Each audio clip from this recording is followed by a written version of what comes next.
Also, ich fasse nochmal alles zusammen. Wir haben heute Morgen beim Surfen Kisten gefunden, die allem Anschein nach scharfe Sprengkörper enthalten. Genau, Neil.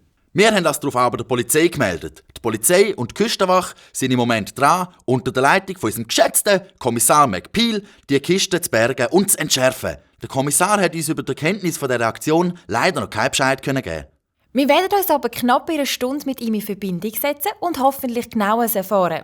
Zudem haben wir eine klare Warnung vom Kommissar wie auch von einem Unbekannten bekommen, dass wir uns weder mit der Kiste noch mit dem Fall Drogendealer befassen sollen. Das ist aber nur eine Vermutung, dass der Unbekannte auch etwas mit dem Fall zu tun hat. Unsere Vermutung ist es, dass zwischen diesen beiden Fällen ein Zusammenhang besteht. Und um nochmal auf den Unbekannten zurückzukommen, er hat in unserer Chill Factory eingebrochen und alles verwüstet.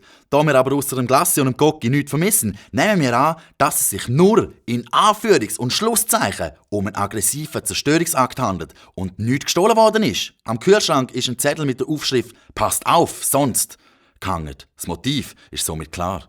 Ich sage euch, irgendjemand wird uns davon abhalten, dass wir im einen oder anderen Fall weiter schnüffeln. Ja, aber das ist immer noch nur eine Vermutung. Ja, ich sehe im Moment zumindest keine andere Möglichkeit. Wir haben also 2 Spuren, 2 bzw. ein Fall, ein Kommissar auf unserer Seite, eine Drohung, ein Unbekannter, aber kein Ziel und keine Lösung.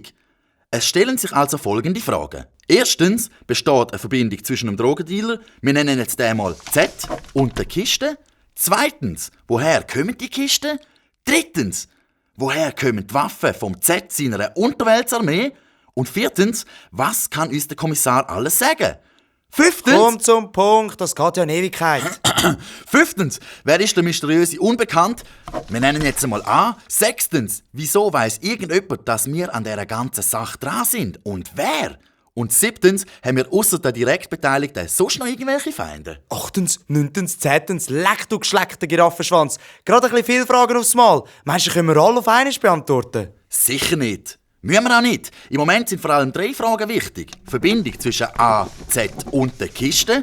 Woher kommen die Kisten? Und was kann uns der Kommissar alles sagen? Ja, ist immer noch genug. Das andere ergibt sich dann. Ich meine, wir müssen zuerst einmal irgendwo anfangen. Ja, der IQ hat gesprochen. Dann machen wir es jetzt also so, wie wir es vorher abgemacht haben. Genau. Das heisst, zuerst rufen wir einen McPeel an und erfahren hoffentlich mehr über die Kiste. Dann gehen wir alle Fabriken, Unternehmen oder Läden in der Stadt, die mit Waffenhandel oder Waffenverkauf etwas zu tun haben, abklappern. Die Liste davon bekommen wir vom alten Sam.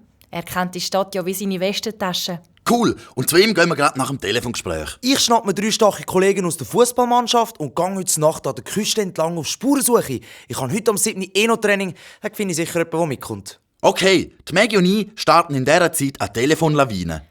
Tele was? Eine Telefonlawine? Das ist mir jetzt gerade so in den Sinn gekommen.